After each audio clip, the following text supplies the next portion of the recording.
A questão da energia solar no Brasil é um desses temas que precisa tomar conta do plenário, das casas legislativas, não só em nível federal, mas também em nível estadual.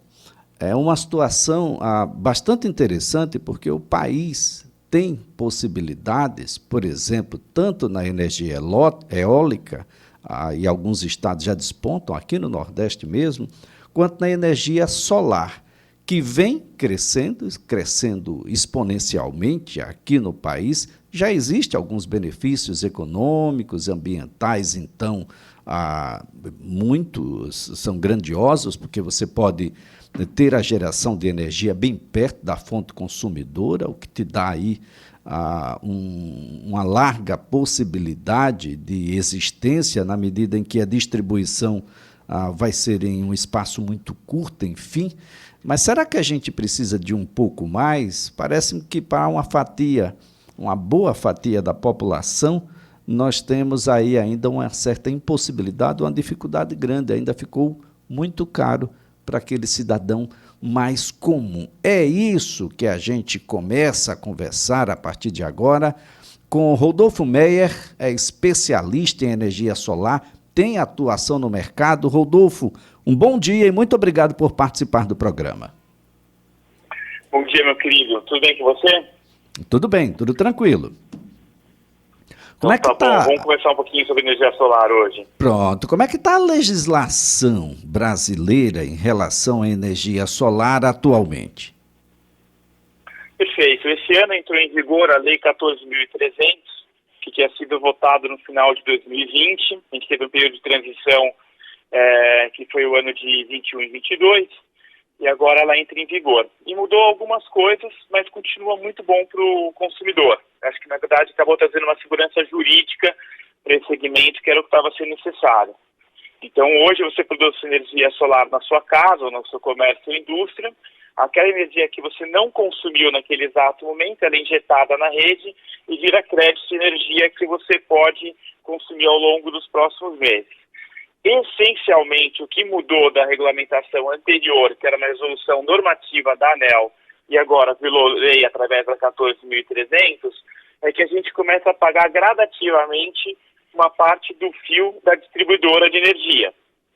Mas nos nossos cálculos aqui, isso não tem impacto sobre o retorno do investimento que é feito nas placas fotovoltaicas, porque o mero aumento da conta de luz pela inflação do país já cobre essa diferença dessa taxação. Essa taxação em cima do que você produz ou em cima daquilo que você apenas o excedente produzido, não consumido? Perfeito, né? Apenas sobre o excedente. Então, você pega um comércio, por exemplo, que tem o perfil de operar durante um horário comercial, ele quase não tem excedente, então ele é menos impactado. Quem é mais impactado são aqueles que não estão usando energia durante o dia, tá? Então isso impacta um pouco as casas. É importante destacar que essa taxação também ela é gradativa, tá? Então a tarifa do uso do sistema de distribuição, que é a taxação que vai ser incidente, ela representa por volta de 28% do valor do seu quilowatt-hora que você compra da rede. Então essa taxação vai ser até 28%, e ele começa gradativo, chegando nesses 28% daqui a 8 anos. Então, por exemplo, esse ano entra 15%. Daqui a 2 anos vai para mais 30%, 40%. Só que só sob energia que é injetada. Essa é uma forma bastante interessante. Agora, o acesso. Imaginando aqui, Rodolfo, você pode nos esclarecer qual é o passo a passo? Tem muitos pequenos empreendedores, grandes empreendedores aqui, empresários, enfim, e o cidadão comum, que não quer mais essa tarifa de energia nas condições atuais, quer pagar um pouco menos. Para isso, precisa fazer um investimento. Qual é o passo a passo para que a gente tenha energia solar em casa ou mesmo na empresa? Olha, é bem simples. O sistema fotovoltaico, ele não precisa normalmente de nenhuma adequação na casa ou no comércio, na indústria. A gente consegue trabalhar com a área existente, seja em solo, seja em laje, seja no galpão, seja numa telha cerâmica ou de fibrocimento, a gente consegue adequar o painel. De uma forma geral, tem que entrar em contato com uma empresa como a Portal Solar ou alguma empresa específica de instalação de painel solar, solicita-se uma visita técnica. Durante a visita técnica, a gente vai olhar o local de instalação, ver se o telhado aguenta as placas, como é que a gente vai seguir com o cabeamento até o quadro de luz, analisar o consumo de energia desse consumidor e dimensionar a quantidade de placas de acordo com o consumo dele ou com o consumo que ele gostaria de ter, se ele gostaria de usar mais energia.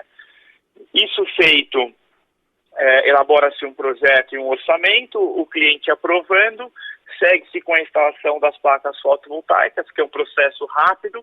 Residencial, a gente fala normalmente 2 dias, comércio 5, 6 dias, para fazer a obra de instalação toda. Uma vez instaladas as placas e o projeto aprovado pela concessionária, ressaltando que esse projeto é um fornecimento da instaladora de painel solar, então o cliente não precisa se preocupar com essa burocracia.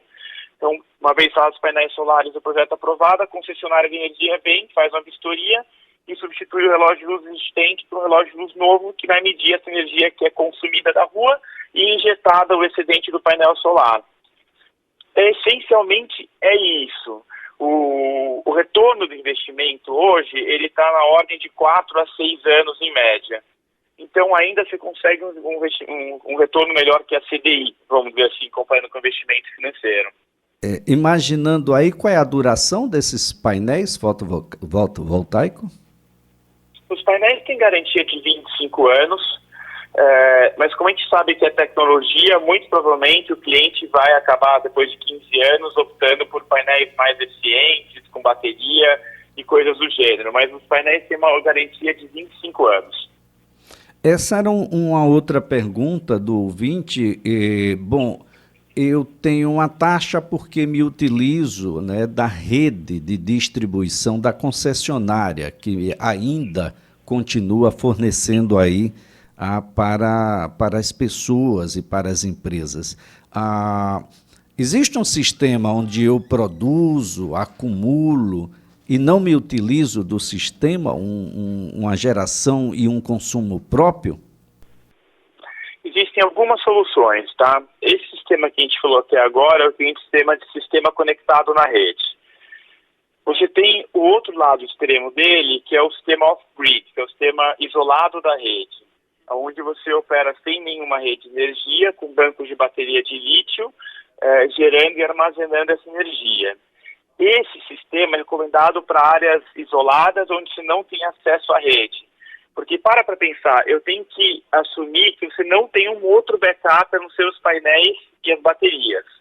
Então, eu tenho que assumir que vão ter dias que vão chover muito, vão ter dias que o sistema talvez não produza a quantidade de energia que você gostaria. Então, eu tenho que calcular um banco de baterias muito maior do que você precisaria e também mais painéis do que você precisaria. Aí a gente tem um intermediário que está começando a evoluir esse mercado no Brasil. Já na Alemanha, na Austrália, na China e na Califórnia já é 40% do segmento, que a gente chama de sistema híbrido. Então você tem a rede elétrica, você tem os painéis fotovoltaicos, mas também tem a bateria. E a bateria ela acaba funcionando como um no-break, vamos dizer assim. Então, em vez de eu injetar energia na rede da distribuidora, o excedente que eu não consumi naquele momento, eu armazeno nessa bateria. Então eu não uso a rede, não pago os encargos de uso da rede. Quando chega a noite, em vez de eu consumir energia da rede, eu uso primeiro da bateria. Então eu evito consumir energia da rede. E também ela pode servir, o sistema com esse no-break, ele pode servir como uma solução quando você tem a queda de energia na rua, a sua casa se isola e você funciona num círculo fechado com as baterias do painel solar. Qual que é a desvantagem desse sistema? Ele é mais caro. Então ele ainda entra como um investimento no segmento de luxo, que o retorno desse tipo de investimento vem para 10, 12 anos. Diferente das placas com o sistema conectado na rede, que aí é a economia direta com um retorno de investimento de 4 a 6 anos. Agora, Rodolfo, e quanto a uma política de financiamentos, condições especiais, isso é mais possível do ponto de vista financeiro do que muita gente imagina? Sem dúvida, eu acho que existe um mito que ficou da energia solar fundamentado porque ela era muito cara 10 anos atrás. O preço dela caiu quase 90% na última década, para você ter ideia. Tá? Então, um sistema fotovoltaico hoje, residencial, ele custa em média entre 15 e 25 mil reais para se pagar em 4, 5 anos. E você tem hoje, literalmente, todos os bancos do Brasil trabalham com linhas de crédito específicos para energia solar.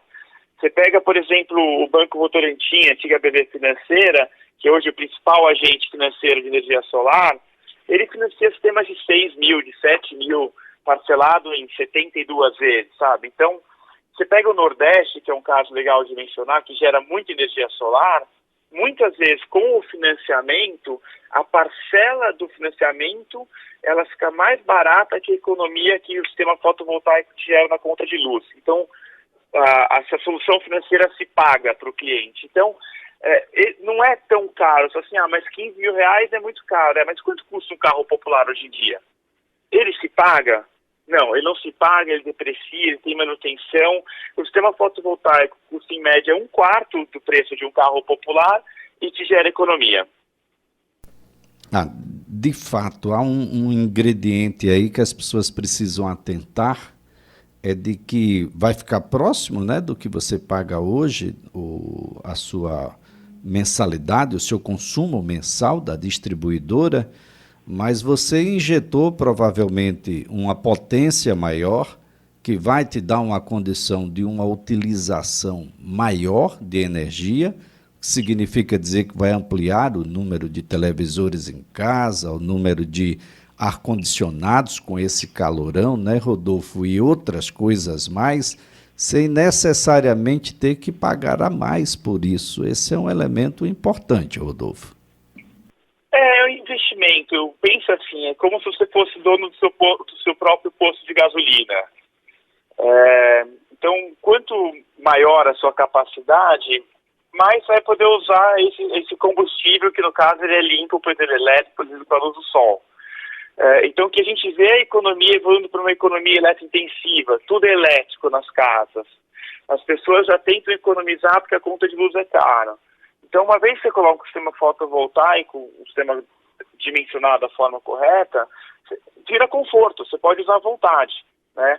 Eu, por exemplo, na minha casa, eu não calculei o meu sistema de acordo com a minha conta de luz. Minha conta de luz era na casa de R$400, mais ou menos. Eu falei assim, eu vou colocar o máximo que cabe no meu telhado, porque daí eu posso usar o aquecimento da água à vontade, eu posso usar o ar-condicionado sem me preocupar, sabe? Então, vira uma questão de conforto.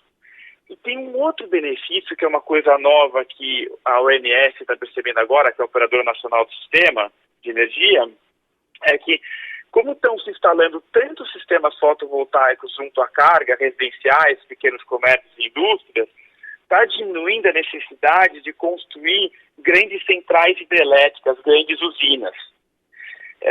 E aí você não precisa investir tanto em linhas de transmissão. Então está mudando um pouco o perfil da geração de energia, aliviando a construção dessas grandes obras que a gente sabe que elas são ineficientes. Pra você ter uma ideia, a gente está planejando adicionar praticamente uma Itaipu em painel solar por ano, pelo menos nos próximos 5 anos ou mais, em termos de geração de energia no país.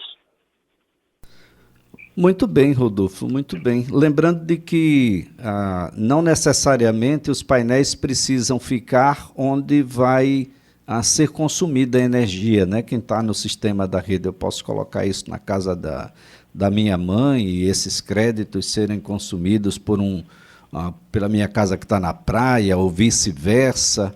Há uma flexibilidade nesse sentido, não é isso, Rodolfo? Existe, observando um fator que é você tem que estar dentro da mesma concessionária de energia. Então, por exemplo, aqui em São Paulo, se eu tiver um sistema na casa da minha mãe, na Enel, e eu gerar energia a mais lá, eu consigo compensar na minha casa desde que seja dentro da mesma área de concessionária. Aí também existe uma outra opção para quem não tem essa capacidade de compensar entre dois endereços, que é o que a gente chama de cooperativas e consórcios de energia solar. São empresas que se especializam em construir sistemas maiores, nos quais você pode vamos dizer assim, alugar uma parte daquela usina e a energia gerada por aqueles painéis compensa na sua casa, que é o que a gente chama de geração remota compartilhada, né? E para o ano que vem, você tem as mudanças no mercado livre, que vão permitir que consumidores de alta tensão, mesmo pequenos, possam migrar para o mercado livre de energia e negociar o preço de energia que eles querem comprar e de qual fonte que eles querem comprar, se é celular, eólica e daí por diante. Perfeito, perfeito. Essa é uma boa ideia. Muito obrigado, Rodolfo. Ótimo dia para você. Olha, Rodolfo Meyer é especialista em energia solar e tem atuação no mercado de energia solar em todo o Brasil.